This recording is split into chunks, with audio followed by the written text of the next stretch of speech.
Hello and welcome back to Build Break and Beyond, and today's episode is a huge episode, and it doesn't involve the Volvo, although there is a lot of work happening.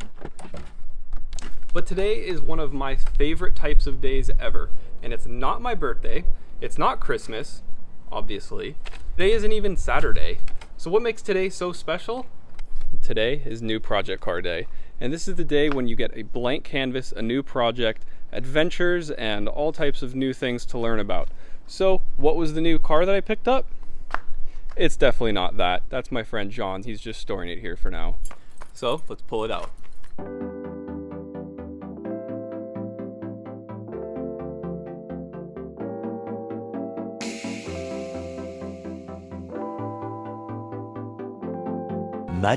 Much later.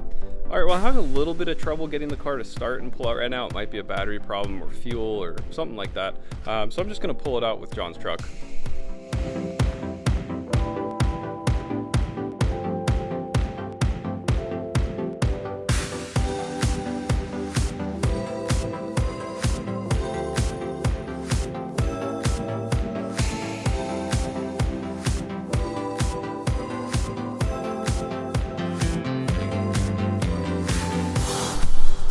This is my new project, a 1975 Mercedes-Benz 280S.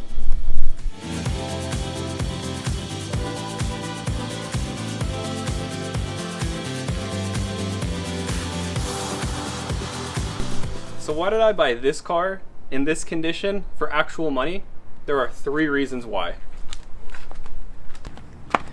So this car's chassis code is a W116 and it was produced by Mercedes between 1972 and 1980. This particular car was produced in 1975, which is very important if you live in California like I do, because it makes it smog exempt just barely, and that leads us to point number 2.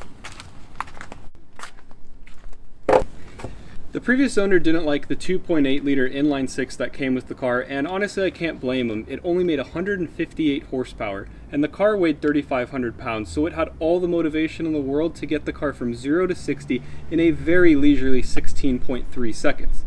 So the owner tore out the engine and got the biggest V8 engine that Mercedes had at the time, a 6.9 liter V8 codenamed the M100. This was a monster of an engine at 417 cubic inches, making the W116s with this engine the fastest production cars on the planet. According to Road & Track's July 1977 issue, the W116s equipped with these engines could rip off a 0 to 60 time of just a hair above 7 seconds. Which might not sound fast by today's numbers, but for comparison, a brand new Ferrari 308 made in the same year as this Mercedes could do 0 to 60 in 8.1 seconds, a full second slower than the Mercedes sedan. So this car was really an early ancestor of the modern power sedans that we have today, in the likes of the Mercedes-Benz E63S, the Audi RS7, the BMW N6, and more. Because this 280S shared the exact same chassis and body as the 450 SEL 6.9, this car is kind of like the modern equivalent of taking a brand new 2020 Mercedes E63S that costs $107,000, take out the 603 horsepower twin turbo V8 and put it in the base model E350, which starts around $54,000. It makes it an absolute hot rod. And even though this engine was installed in this car over 28 years ago, it hasn't run even one time. And that's because the previous owner never finished the project, which leads me to my third reason why I bought this car. The previous owner didn't stop working on this car because they got bored, or because they went out and bought a brand new Ferrari 348, or because they decided to invest in Microsoft's brand new Windows 3.1. They halted this project because of a massive lawsuit and never came back for it because of a bankruptcy that followed. So who was the owner of this car in the early 90s? A man named Stanley Kirk Burrell, but I suspect you know him by his stage name, MC Hammer. So the plan for this car was to give it a clean bill of health, go through all the systems, fix anything that isn't working, make it run really strong, and probably do a couple little modifications here and there. And then I got an invite to an event next year.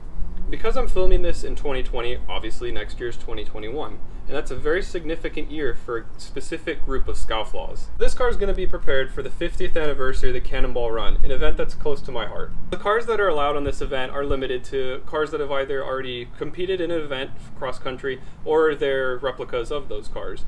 This car is going to be allowed because it's a pretty much exact replica of the 450 SEL 6.9 that set the second fastest time overall. Everyone remembers the 1978 Jaguar XJS that set the record that stood for 30 years until Alex Roy came along. But only 8 minutes slower than that was a 450 SEL 6.9 just like this one. So in fall of next year, this car is going to get shipped out to New York. I'm going to join the Fraternity of Lunatics, and we're going to drive all the way out to California, the same way that they did back in the 70s. So please like and subscribe so that you can join along on this, the most ambitious vehicular project I've ever undertaken.